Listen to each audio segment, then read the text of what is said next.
ಪ್ರಥಮದಲ್ಲಿ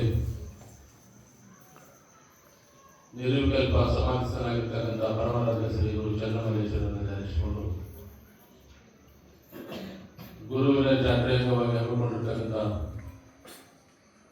ಪುರಾಣ ಕಾರ್ಯಕ್ರಮದಲ್ಲಿ ಪಾಲ್ಗೊಂಡಿರ್ತಕ್ಕಂಥ ನಮ್ಮವರಾದ ಯೋಗಿರಾಜವರೇ, ಬಸವೇಂದ್ರವರೇ, ಶ್ರೀನಿವಾಸ ಅವರೇ, ಗ್ರಾಮದ ಸುತ್ತಮುತ್ತಲ ಗ್ರಾಮದ ಸಮಸ್ತ ಯಾವತ್ತು ಗೋಮತಿಯ ತಾಯಿದ್ದಾರೆ ಅಣ್ಣ ತಮ್ಮಂದಿರ ತಮ್ಮೆಲ್ಲರ ಆನಂದ ಪರಮಾತ್ಮನಿಗೆ ಶರಣ ಸಮರ್ಪಣೆ.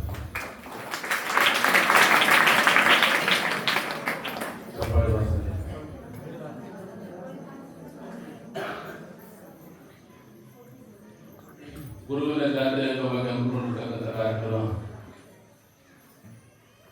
ಬಹಳಷ್ಟು ಸುಂದರವಾಗಿ ಸಾಗಿ ಬರ್ತಾ ಇದೆ. ಇಲ್ಲಿ ಪರಂತರವಾಗಿ ನಮ್ಮ ಯೋಗರಾಜ್ ಅವರು ಬಹಳ ಸುಂದರವಾಗಿ ದೃಷ್ಟಾಂತಗಳ ಮುಖಾಂತರವಾಗಿ ಪ್ರವಚನವನ್ನ ನೀಡಿದ್ದಾರೆ.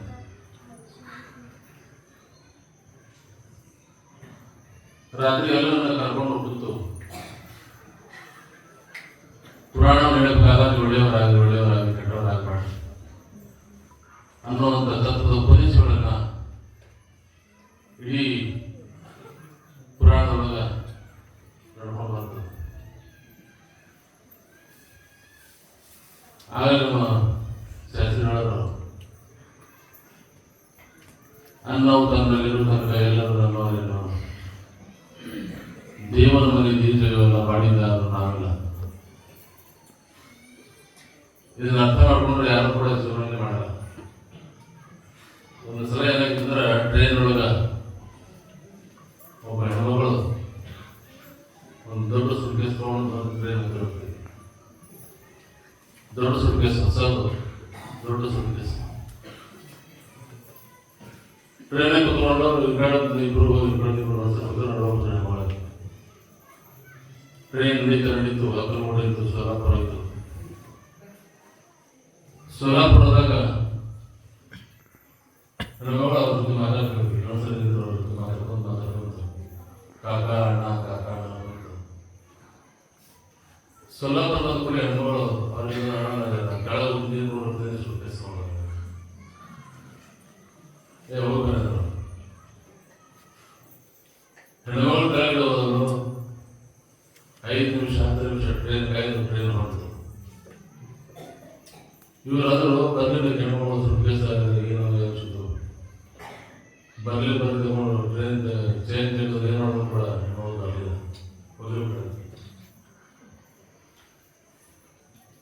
ಇವರೆಲ್ಲರೂ ಕಚ್ಚಾಡ್ತಾರೆ. ಇಬ್ರು ಚೆಕ್ಕಿವರು ನಾನು ಸುಟ್ಕೇಸ್ ಜಗಳ ಮಾಡಬೇಕಾಗ ಪೊಲೀಸ್ ಬಂದ. ಪೊಲೀಸರು ಕರೆ ಹೇಳಿ ಯಾರು ಸುಟ್ಕೇಸ್ ನಂತರ ನಾವು ಊರಿಗೆ ತಗೊಂಡಿದ್ದೇನೆ. ಇದರ ಏನಾದ್ರು ಹೇಳೋದು ಅದರಲ್ಲಿ 25 ಲಕ್ಷ ರೂಪಾಯಿ ಅವರಿಗೆ ಕರೆ ನಂದೇ ಅಲ್ಲ. ಮತ್ತೊಬ್ಬರಾದರೂ ನನ್ನ ಮಗಳು ಮುಂಬೈ ಸಾರಿ ನಾಟಕ ಬಟ್ಟೆ ಅದಾವು. ಒಂದು 4-5 ಲಕ್ಷ ಬಂಗಾರದ.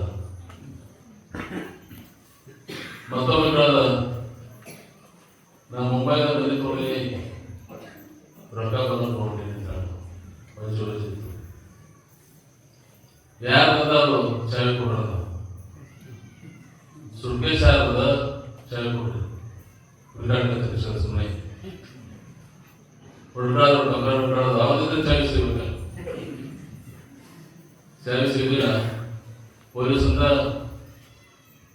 ಸ್ಟೇಷನ್ ಹೋಗಿ ಸುರ್ಕೇಶ್ ಹೊಡೆಯ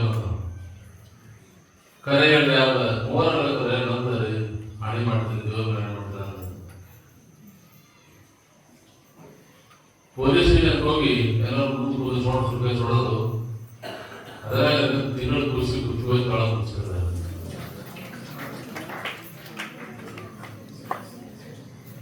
ಖುಷಿ ಹೆಣ ಇರ್ತಾರೆ. ಅವ್ರಂದ್ರೆ ಏನಂತಾರಂದ್ರು ಸುಟ್ಕೇಸ್ ನಮ್ದ ನಮ್ಬೇಕಾಗ ಪೊಲೀಸ್ ಅಂದ ನಮ್ದೇ ನಮ್ದ ಹಸು ಮಾಡ್ತೀವಿ. ಯಾರು ಗೊತ್ತಿರುತ್ತಲ್ಲ ಇಲ್ಲಿದ್ದಂತೆ ನಮ್ದಂತ ಹೇಳಿ ಸುಮ್ಮಂತೀವಿ. ನಮ್ದಲ್ಲ ಫಲ ಮನೆಯೂ ಕೂಡ ನಮ್ದಲ್ಲ, ಸುಮ್ಮನೆ ಫಲ ನಮ್ದು, ಮನೆ ನಮ್ದು, ರೊಕ್ಕ ನಮ್ದು ನಾವು ಅಂತ ಹೇಳೋದು. ಫಲ ನಮ್ದು, ನಮ್ಮಲ್ಲಿ ಹಣೆ ನಮ್ದು ಅಂತಾರೆ ಅವರು. ಹಾಗೆ ಫಲ ಮನೆ ನಮ್ಮಲ್ಲ. ದೇವರ ಮನೆ ಬೀಜಗವೆಲ್ಲ ಬಾಡಿಗೆದಾರರು, ಜೀವಿಗಳಿಂದ ಇಷ್ಟೇ ದಿವಸ ಇಷ್ಟೇ ವರ್ಷ ಇರಬೇಕೆಂದು ಕಟ್ತಾರೆ.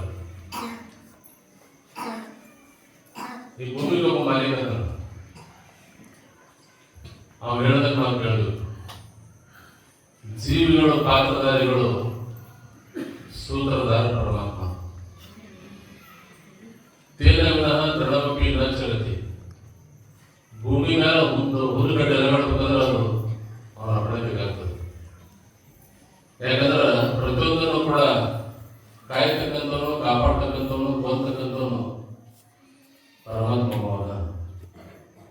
ಬದುಕು ಒಂದು ಜಟಕ ಬಂಡಿ ವಿಧಿಯಾದ ಸಾಹೇಬ, ಬದುಕು ಒಂದು ಜಟಕ ಬಂಡಿ ವಿಧಿಯಾದ ಸಾಹೇಬ, ಮದುವೆಗೆ ಮುಸಳಕ್ಕೂ ಮುಗಿತು.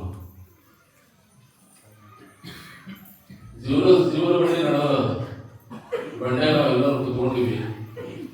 ಪರಮಾತ್ಮ ಗಾಡಿ ಯಾಕಡೆ ಓಡ್ತಾನದು ಯಾರಿಗೂ ಗೊತ್ತಿಲ್ಲ. ಹಾಗೆ ಜೀವನದೊಳಗೆ ಜೀವನ ಮಾಡ್ತಕ್ಕಂಥವ್ರು ನಾವು ಅನ್ನೋದು, ನಂದು ಅನ್ನೋದು ಎಲ್ಲ ಸುಳ್ಳೋದು. ನಂದಂದವರು ಯಾರು ಹೊರ ತಗೊಂಡೋಗಿಲ್ಲ, ಮನೆ ತಗೊಂಡೋಗಿಲ್ಲ, ರೊಕ್ಕ ತಗೊಂಡೋಗಿಲ್ಲ, ಬಂಗಾರ ತಗೊಂಡೋಗಿಲ್ಲ, ಪಡೆದಾಡಿ ಎಲ್ಲ ಇರಬೇಕಿಲ್ಲ. ಗಜನಿ ಮೊಹಮ್ಮದ್